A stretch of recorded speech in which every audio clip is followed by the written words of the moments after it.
coach Deda no vahintsika roa andro no natao tetsy amin'ny lapan-kolontsaina sy fanatanjahantena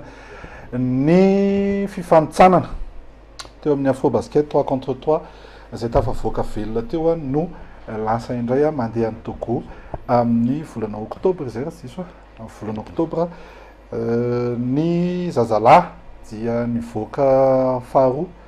tamin'izy ity ny zazavavy kosa dia nivoaka fahaefatra azonao atao pankitokana avy hoe ohatraotrany ahoana fisotran'izay fifanitsanana izay nahazoantsika mivoakatr'ireo misaotra indrindra to ny fifanitsanana nomboka sabotsy ny vehivavy zany nanao lalao telo ny sabotsy voniditra ny lalao contre FDC Congo dia resiny FDC Congo tsika teo amin'ny alavana le FDC Congo zany tena nanatombo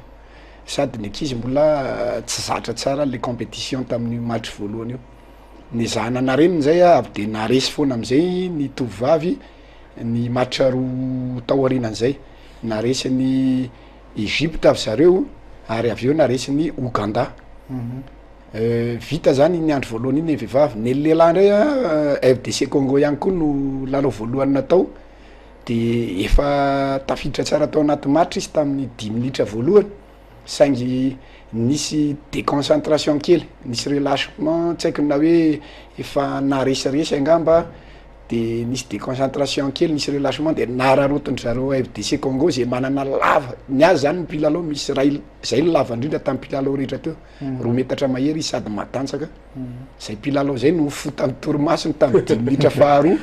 avy de nanjakany lalao fitainy tanteraky tsika nefa efa naresy tsara nefa ka de nakalesina tamin'izay tsika rehefa avy nakalesina zany tsika ny tamin'ny FDC Congo dia nipotehatsika tena lavitra be mitsy le Seychelles sy le Tanzanie saika tsy nitokony mitsy moa le Tanzania le Seychelles zara fa nitokona no tamintsika tao aoriana zay zany match lehilahy sabotsy ihany koa fa efatra ny vehivavy dika zay tsy mandray anjarany a Togo misy fiantraikany ve mety hoe noho ilay sambany vehivavy nandray anjara tamin'ny 3 contre 3 ve mety tafiditra anaty ve zay io indrindra tena mariny zay ny lady zany match décisif amizay iedina le toerana andeha ho any Togo de nanao demi-finale tsika miverina ny lalao tamin'ny Egypte de teo ny ankizy no tsy nainsitina lesina hoe olona efa resitsika izy omaly de nandresatsika izy tamin'ny lalao manasa-dalana na de nisy aloha zany fahavoazany Zosy teo amin'ny tapatapam-potoana Zosy zay andro ankinana amin'ny alavana sy ny angezana rehefa vo zany Zosy de foitsika ny ohatra taminy nararotiny tsika teo amin'ny zay fahafoezany zay fa nady izany ny azy koa nefa foy nefa vao mainka tena ny lalao koa le foyany tambesatra ny avy-zanana sy ny traikefa hoentina miatrika lalao avo lenta ohatra reny tamin'ny tovovavy tsy de nisy zany ny mpilalao fisolo de teo ny tena hita fa hoe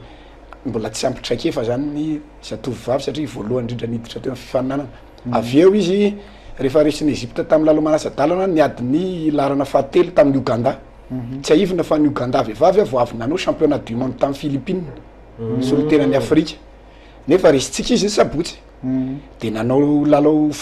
larana fahatelo tamin-jareo tsika de iny arana itiny fa maty tamin'ny OBZ tsika OBZ zany tapitra ny fotoana le baolina ny ala teny tanandry zareo nanidina le baolina le baolina de maty le baolina de resitsika nefa efa 12 ny score ka de zany le atao hoe traikefa iny ankizivavy nitifitra baolina tamin'ny Ouganda iny ihany koa ny azy no nanao lalao famaranana tamin'ny mpitifitra isa telo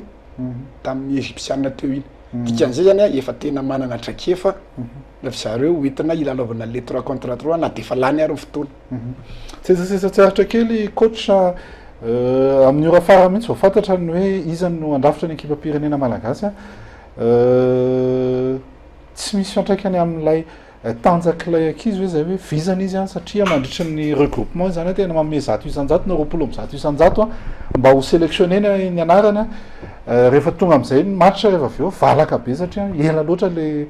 mazana be le pression miandry mandritra ny regroupement mavina mihitsy za ny regroupement nge pression e ho an'ny taranja rehetrarehetra io a ny traika efa azonay tao amin'ny basket a ny safidy zay a aniny méthode iny hoe tsy avoaka ny listra raha tsy efa farany satria voalohany indrindra aloha ny resaka discipline efa hitanay mihitsy zany fa ny ankizitsika rehefa manao regroupement ka raha sanatry tsy lany izy tsy tafiditra eo a de tsy de manohy loatra le regroupement ntsony izy hoany reo zay tafiditra ao anaty listre ianitra io a de efa ohatrany efa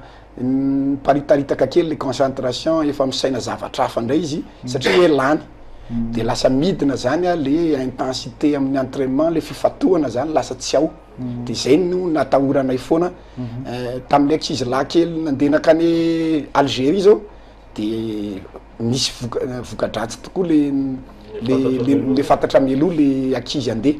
satria de izy efa da onjoonjony efa da sisa nanao fanazara-tena kely tamin'ny andro vitsivitsy alohan'ny andana nefa raha ny tena izy tokony hoe anakenina ihany avy zalany teo de tokony mbola nisy le 3 contre 3 mandra-pandeha zany de mbola mba nisy ny fanazara-tena am'le lenta ilaina ka zay zavatra natonga anay nanapa-kevitra hoe aleo tsy satria eto toerana moa zany no atao ny lalao a amin'ny séance de travail alohan'le andro ilalaovana mbola manana droitsika anolotra ny mpilalao misy vokatra tsara ihany zany zany a azotsika indrindra fa tamin'ny lehilahy mbola nahazo meilleur marqueur tsika betsaka ny azotsika fa andao ny arahana kely ny resadresaka ny arahana tamin'ny elia fianana ity fa zany any koa ny valokafatra aloha avy amin'ny Fabrice ho antsika malagasy de tsy maty roapolo no 7 raha mafaty baolina ray eto zany ry zareo na isika ve tsy maty niainana amin'ity fanitsarana ity dia tena mafy zay aloha ny azo lazaina tsy moramora no manao 3 contre 3 tsy ohatran'le 5 contre 5 tonga de midonadona be de tsy mety maty e samy mitadisa tokana mbola tsy maty farany Eli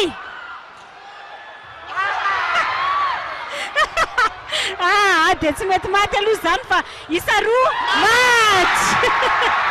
maty ny Eli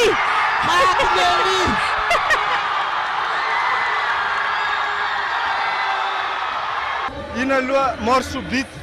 le fandraisana décision koa tonga de nyreso le décision a de niezaka fotsiny any assuré an'le izy de tonga niny baolina maty iny le izy ino ny Eli aminy tafity zany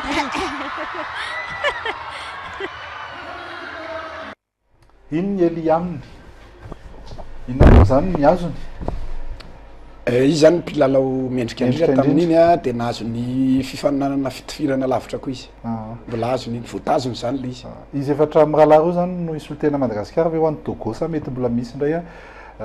présélection de misy indray ny regroupement de ahoana fizotrany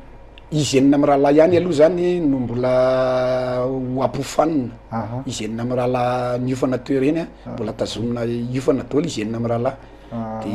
io ndray tsika mahita zany hoe izy ale efatra fa de tsy mivoaka n'izy enina mirahalahy tsika ya rahasoa sotra indrindra toetrany ny fandarantsika izao tsika dia anaraka kely indray aloha faingo kely vetivety a sady iresahana amin'ny festival Somaro raha ohatra ka efa ao a i bomba any Anosy Be any faingo kely aloha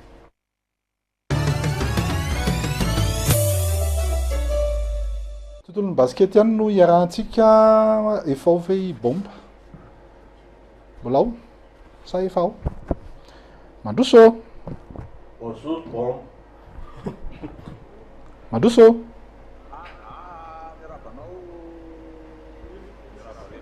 mety azo retour kely ve zay zafady manona ny fizotra ny festival any zany zao amin'izao andro alatsinainy somary mamirifira iny eto Antananarivo nefa nareo ohatry manao t-shirt a maheno izy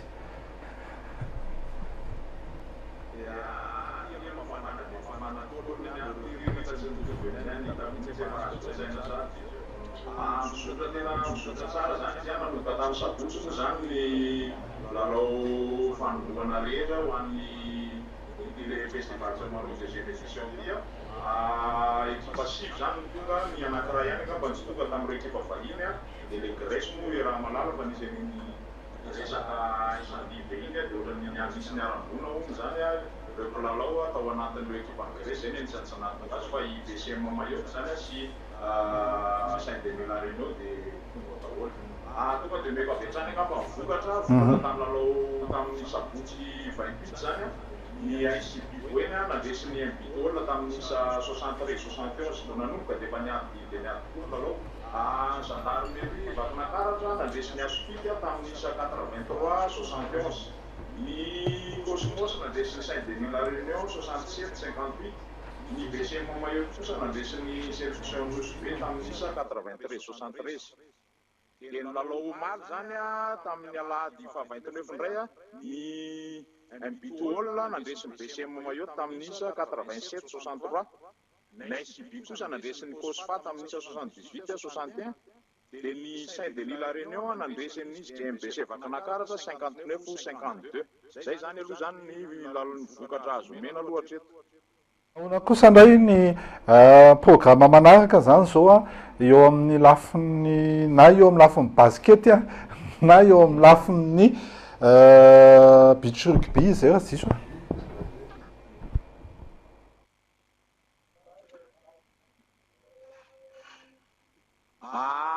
le izy moa le aty zany aloha mbola le aty amin'ny festival Saint-Marois aty le amin'le basket fotsiny fa le beach rugby sy le beach soccer iny le any Tamatavy iny vao mandefa aty basket fotsiny. Ny basket zany amin'izao amin'ity andro ity na ny amin'ity herinandro ity izy misy azonao omena ve hoe iza no mifaninana amin'iza mitohy ny lalao? Androany zao dia ny SJB eo amin'ny BCM Mayotte amin'ny 17h30 ao aorianan'izay eo na ny sélection Nosbe miaraka amin'ny Cosfa dia ny mamarana ny lalao androany zany dia ny Asopity Atsinanana contre ny Saint-Denis La Réunion. Anao na mifandraisan'ny mponina Nosbe sy ireo mpanao vacances any Nosbe an'ity festival Saint-Marois ity?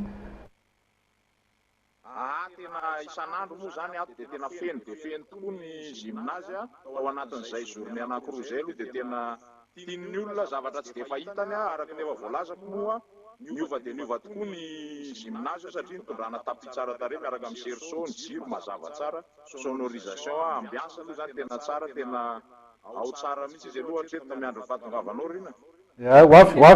Hoafy nampozinao hita mihitsy ao tsara. Misaotra anao.